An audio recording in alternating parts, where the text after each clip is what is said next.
Саламатсыздарбы, сиздер менен Мирлан Батырханов. Анда эмесе биз сиздер менен сулуулук темасындагы рубрикабызды улантабыз. Бүгүн биз бетти терини кароо негиздери видеосунун экинчи бөлүгүн сүйлөшүп кетебиз. Жана биз бүгүн теринин түрлөрү жөнүндө сүйлөшүп кетебиз. Аны кантип тапса болот, кантип тааныса болот, жана ошого жараша бет майларды кантип тандасаңыз болот, жана ошондой эле бетти туура карап кантип канткенибизде бизде бет майлар толук иштеп, толук эффектисин берип, жана канткенде бизге тоналка жана башка нерселер сиздин бетиңизге сиз күткөндөй эффект берип, сиз күткөн натыйжаны бере алат. Ошол жөнүндө сүйлөшүп үйрөнүп кетебиз жана канткенде сиз оңой жашарасыз, канткенде сиз бир иштардан арылсаңыз болот экен жөнүндө сүйлөшүп кетебиз.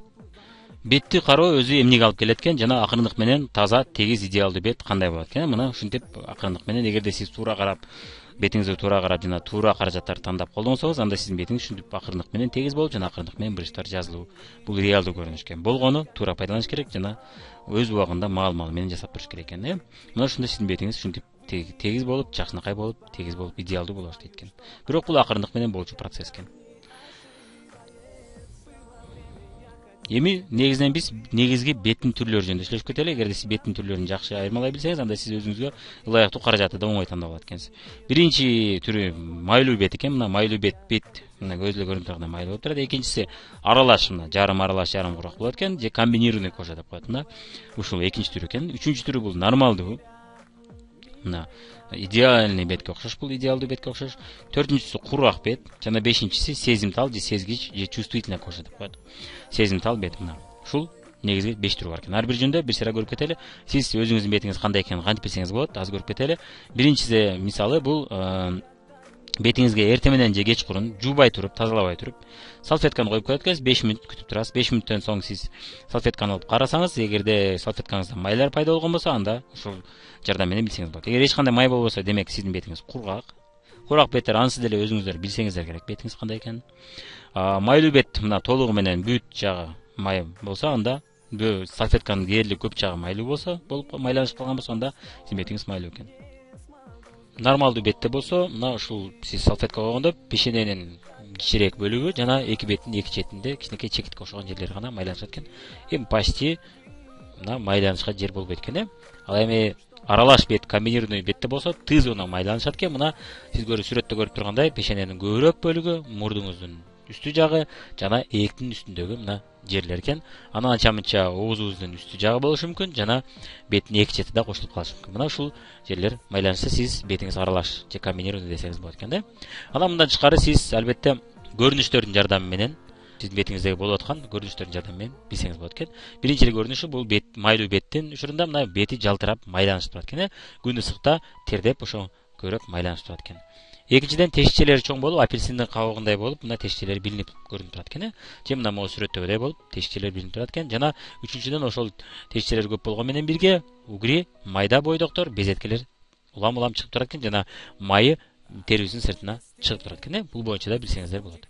Кийинкиси самындан бул беттер коркпойт. Көпчүлүк учурда жада калса бугри азайсын, бойдок азайсын деп дехтиярдык самынды да колдонушат. Бирок сиз билесиз, самын бул өтө зыян нерсе, муну колдонууга болбойт. Акырындык менен майлуу беттер дагы угрилерди азайткан менен, бойдокту азайткан менен бара-бара курак бетке айлана баштайт экен. Курак бетти кароо өтө кыйын майлууга караганда. Кийинки көрүнүш бул териси калың болот экен, Терибиз калың болуп, семиз болот экен, мындай карагандачы. Ал эми буга салыштырмалуу курак бет өтө жука болот. Ал эми майлуу беттин териси калың болот экен, Курак беттер бул кургап, түлөп, кубарып турат экен, өзү айткандай эле. Кубарып, анан мындай тусклый же матовый болуп турат экен. Өңү дагы мындай, эгерде майлуу бет глянцевый болуп, мындай жалтырап, журналдан жана журнал каталогдун сыртына окшоп жалтырап турса, ал эми кургак беттер болсо, матовый болуп, замыштын бетине окшоп, мына глянцевый эмес болот экен, жалтырабайт экен ал. Экинчиден угрилер чыкпайт бул бетке сөзсүз түрдө. Үчүнчүдөн суу менен самындан коркот ал беттер. Жана тартышып ачышып турат экен, ошон үчүн бет майсыз ал беттердин көпчүлүгү жашай албайт жана суудан да коркушат экен. Анын ордуна молочко колдонушат экен. Мына ушудан билишет экен. Курак беттердин ээлери көбүнчө билишет, алар бет майсыз жөн жүрө албайт. Кийинки демек түрү, беттин түрү бул нормалдуу түрү деп атасыз, нормалдуу бет. Бул бет, эгерде сиздин бетиңиз нормалдуу болсо, анда сизге өтө повезло. Мындай беттер өтө аз, аны сактап калуу керек. Аны эгерде туура карабасаңыз, ал дагы бара-бара курак бетке айлана баштайт экен. Здоровое сияние мына. Эң ден соолугу чың бет бул нормалдуу экен, Экинчи айырмачылыгы угри чыга бербейт анча-мынча. Почти идеалдуу болуп көрүнөт экен, тегиз болуп көрүнөт экен, Бирок дайым бетин убагында карап жүргөн майлуу беттер деле бара-бара нормалдуу окшоп калат. Бирок албетте карабай койсо кайра эле мурунку майлуу абалына келип калат экен. Эми анан өтө майлуу эмес, өтө кургак эмес экен бул беттер. Кийинки түрү аралаш түрү экен, беттин аралаш түрү. Мына биз сүрөттө көрүнүп тургандай Т зона, мына Тга окшогон болуп турат. Печененин жогору жагы, мурдубуздун үстү жана ээк жана ооздун үстүлөр. Ушул Т зона майлуу болот экен көбүнчө. Анан Т зонада жалтырап турат экен, май болуп майланышкан жери. Анан Т зонада көбүрөөк безеткилер же бойдоктор, угрилер чыгып турат экен. Ал эми башка жактарыбыз болсо же кургак же нормалдуу болот экен, же бир аз майланышат экен, кээ бир жерлери кургайт экен. Эми ошо кургашына Т зона эмес, башка бетибиздин башка жерлеринин кургашына жараша биз экиге бөлүп алсак болот экен аралаш беттерди. Аралаш беттердин майлууга жакындары болот экен жана куракка жакындары болот экен. Куракка жакындары көбүнчө бул негизинен ошо чет жактары, башка жерлери кургап турат жана алар майлуу бетке ыңгайлашкан каражаттарды колдонсо кургап кеткендей болуп кыйналышат. Андыктан аларга биз сунуштайбыз нормалдуу бет үчүн жасалган каражаттарды колдонгонуңуз турат. Ал эми сиздин бетиңиз майлууга жакын болсо, анда для жирной комбинированной кожи же майлуу жана аралаш беттер үчүн деген каражаттарды колдонсоңуз туура болот экен. Эми кийинки түрү сезимтал түрү экен. Сезимтал түрүндө мына теринин чувствительная кожа деп коет. Сезимтал түрүндө биринчиден бул бет кызарып, раздраженный болуп турат экен. Ал бет оорулуу көбүнчө. Мына нездоровый бети.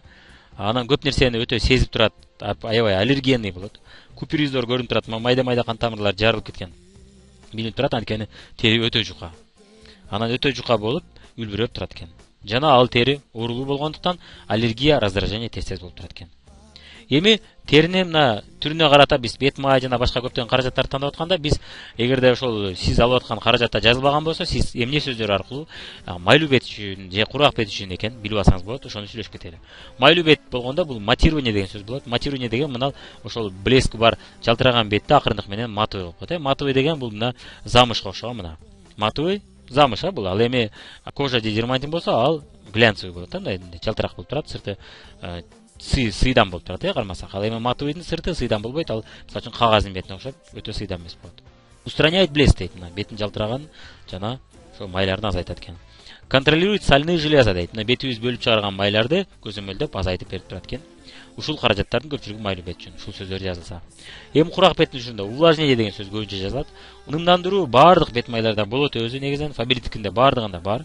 Бирок кургак бет үчүн жасалган каражаттарда сөзсүз түрдө увлажнение деп жазылат, же увлажняет деп жазылат. Анан от шелушения деп да жазылат, от сухости кожи жана башка жазылат экен. Эми кийинки мына сезимтал беттер болсо, для увядающей кожи дегенди көрөсүз, увядающий. Гипоаллергенная деп турган болот көбүнчө. Ошол терилерге ылайык терилер, аны успокаивает деген дагы сөз болот. Жана снимает раздражение деген сөз болот. Ушул сөздөрдү көрсөңүз, демек сиз сезимтал же чувствительный кожа үчүн каражаттарды, ушул каражаттар матурлайт экен деп билсеңиз болот экен. Эми кийинки суроо дагы бир сонун сурооду сүйлөшүп кетели. Эмнеге тоналка, BB, CC кремдер же бет майлар сиңбейт? Мына кээ бирлердин бетинде сиңбей, унга окшоп же түлөгөнгө окшоп мындай начар көрүнүп калат, жагымсыз көрүнүп калат. Ошол кубулуштар, ошол учурлар эмне себептен болот экен? Ошол жөнүндө сүйлөшүп кетели. Жана буга, ушул сиздин сурооңузга эң сонун жооп бул глубокое очищение. Жасап атасызбы же жасабай атасызбы деген. Башкача айтканда, скраб пилингтерди угуп жүрөсүз, ушул нерсени жасап атасызбы же жасабай атасызбы? Эгер сиз ошону жасабасаңыз, анда сиздин бетиңизге көптөгөн каражаттар сиңбейт жана сиз ойлогондой деңгээлде бет майлар дагы иштей албайт экен. Анткени теринин ичине кире албайт. Мына көрөлү, негизинен тери бара-бара өзгөчө 25 жашына өткөн соң теринин эски терилердин алмашуу процесси акырындай баштайт жана эски терилер акырындык менен ката баштайт экен да, катмар болуп топтоло баштайт экен биздин бетибиздин сыртында. Башкача айтканда, мисалы үчүн мен бир мисалды келтирип кетейин. Сиз баняга барып же жуунганыңызда көпчүлүк учурда бозоргон бир кирге окшогон нерсе чыгат, суу менен кошо. Аны биз ойлойбуз, кир мына мен денемдеги кирлер чыкты дейбиз. Чынында ал чаң менен кир дагы бар ал жерде, ошону менен бирге биздин эски терилерибиз экен. Биз аны жышып отуруп чыгарат экенбиз, жана жылуу суунун таасиринин астында чыгарат экенбиз. Бирок биз бетибизди антип жышыганга болбойт. Анткени биздин бетибиздин түзүлүшү башкача, ал эми денебиздин түзүлүшү башкача. Анан биздин денебиз кыймылдап булчуңдары бар болот. Ал эми бетибиздин булчуңдары кыймылдабайт көпчүлүк учурда, андыктан ал өтө назик жана мындай сезгич болот экен. Ошон үчүн аны мочалка менен жышсак, биз брыш түшүп кетет экен, тартышып, ачышып ооруй баштайт экен, же кургап кетет экен, жана шалпайып түшүп калышы мүмкүн. Мындай анда коллагеновый связка деп коет. Ошол булчуңдары өзүнөн өзү кармай албай калышы мүмкүн. Андыктан ошонун ордуна косметологдор же докторлор ушундай каражат ойлоп табышкан, скраб же пилинг деген нерсе. Мына ошол скраб же пилинг сиздин бетиңизде мына эски терилерди чыгарып салууга чоң салым кошуп, мына жардам берет экен, эски терилерди бүт чыгарып берет экен. Эгерде биз ушул скраб пилинг жасабасак, анда эмне болот? көбүнчө бет май, тоналка, BB, CC, DD крем сыяктуулар бүт сиңбейт экен дагы, бетибизде жагымсыз көрүнүп жатат экен сүрөттөгүдөй. Тери катуу болуп кургагандай болуп сезилет экен, анан курап кеткенге окшоп. Бет майлар жакшы жардам бербей калат экен. Мына ошонун себептери боло баштайт экен. Анан биз ойлойбуз, менин бетим ушундай бузулуп кетти деп ойлойбуз. Чынында болгону бир скраб же пилинг же маска жасап коюш керек. Анан бет бара-бара клёнка күнгө күйүп калгандай болуп, сиздин эски терилериңиз күнгө күйүп калгандай болуп күйүп калат дагы, анан акырындык менен түлөй баштайт экен. Бул да жагымсыз көрүнүш. Булардын баары болбош үчүн сиз скраб жана пилингди колдонушту үйрөнүп алышыңыз керек да. Муну сиз бир жумада бир же эки жолу колдонуп турганыңыз туура болот экен. Адатка айландырып алышыңыз керек экен муну колдонушту. Эми скраб, пилинг жана маскалар жөнүндө негизги мифтер, жаңылыштыктар жөнүндө сүйлөшүп кетели. Биринчи жаңылыштык бул бетти тазалоодо глубокое очищение деп коет муну. Скраб, пилинг, маскаларды глубокое очищение деп коет. Бетти тазалоодо көбүнчө дактар кетирсе болот дешет, мына бетибизде пигменттик дактар. Пигменттик дактар скрабтын жардамы менен, пилинг жардамы менен кетпейт алар. Алар атайын мындан да глубокое очищение болот. Муну микродермабразия деп коет. Эксперт атайын профессионалдуу сериялар болот. Ошонун жардамы менен кетирсе болот. Же от пигменттик пятен деген каражат бар, ошонун жардамы менен кетирсе болот экен. Сепкилдер да кете бербейт. Сепкилдер атайын профессионалдуу глубокое очищение бар. Ошо микродермабразиянын жардамы менен акырындык менен мындай осветление болот, мындай билинип билинбес болуп калат, бирок кетип калбайт экен аларда. Тыртыктар жок болбойт мына. Биздин бетибизде дактар жана тыртыктар жок болбойт экен. Ушинтип ойлошот, бойдок безеткелер кетип калат деп ойлойт кээбилер. Бул дагы жок болбойт экен. Анын үчүн сиз атайын для проблемной кожи деген атайын каражат алышыңыз керек. Для проблемной кожи болсо, демек бойдок безеткелер чыккан бет үчүн деген экен. Ошонун скрабы менен, пилинги менен кылсаңыз кетет. Ал эми кадимки менен колдонсоңуз, анда кетмек түгүл, тескерисинче көбөйүп кетет экен. Анткени ал заражение, инфекцияны бири-бирине таратып алат экен ошол терибизге. Кийинки нерсе бет тегиз болуп калат деген ой бар. Бет тегиз болуп калбайт. Тыртык, шрамдар эч нерсе кетпейт. Себеби алар өтө теринин терең ичине кирип кеткен да. Ал эми бул сыртында гана терилерди кетирет экен. Ошону менен бирге сыртындагы эски терилерди кетирет экен биринчиден. Ошондуктан сиздин бетиңиз сонун жылмакай, жакшынакай болуп калат экен. Жаш баланын терисинде жумшак болуп калат экен. Эски терилер кетип, жаңылар болуп. Бет агара түшкөндөй болот экен, ошондой сезилет экен. Анан бет май, тоналка жана башкалар жакшы сиңип, сиз күткөн натыйжаны көрө баштайт экенсиз. Эми сиздер менен мына теринин түрүнө карата, глубокое очищение, мына тазалоо үчүн атайын каражаттарды кантип тандасаңыз болот, ошон жөнүндө сүйлөшүп кетсек, мына сиздин бетиңиз майлуу бет болсо, демек сиз пилингди колдонсоңуз болот. Бул негизинен 3 мүнөт тейлейт. Ошол эле учурда гель глубокого очищения деген сөздү көрсөңүз, бул дагы бул пилинг же скрабты түшүндүрөт. Ошол эле кызмат аткарат. Же мунун ордуна сиз маска колдонсоңуз да болот. Анда сиз 15-25 мүнөт колдоносуз. Демек сиз пилинг же гель глубокого очищениени муну сиз 3 мүнөт колдонот экенсиз, ал эми масканы 15-25 мүнөт кармайт экенсиз. Эгерде сиздин бетиңиз кургак бет болсо, анда дагы сиз пилингди же глубокое очищение каражаттарын колдонот экенсиз, жана масканы 15-25 мүнөт кармап колдонсоңуз болот экен. Нормалдуу бет болсо дагы ушундай эле скраб колдонот экенсиз. Кээ бир учурда пилинг болуп калышы мүмкүн, ат өзгөрүп, масканы колдонсоңуз болот экен. Жана аралаш болсо гель глубокого очищения экен азыркы учурда, бирок ат өзгөрүп калса эч коркпоңуз. Аралаш бетке, комбинированный бетке деп жазылып турса, демек сиз үчүн болот экен. Жана ошондой эле масканы колдонсоңуз болот. Эгерде сиздин бетиңиз сезимтал болсо, анда сиз эң жакшысы косметологко кайрылып, доктурга кайрылып, биринчи кеңеш алып, андан кийин гана колдонгонуңуз туура болот. Анткени сиздин бетиңиз өтө мындай начар абалда, бул оорукчан тери десек болот да. Буга көпчүлүк учурда скраб же пилинг колдонуу бул тыюу салынат. Эми бул шартка жана ситуацияга жараша ошондо гана айтса болот экен. Алдын ала айтуу кыйын экен, сезимтал бет болсо. Эми ушул каражаттарды кантип колдонуу керек? Кантип бетиңизге скраб, пенка, скраб, эми сиздин каражаттарды ушу бетиңизге скраб, пилинг же гель глубокое очищениени кантип колдонсоңуз болот экен көрүп кетели.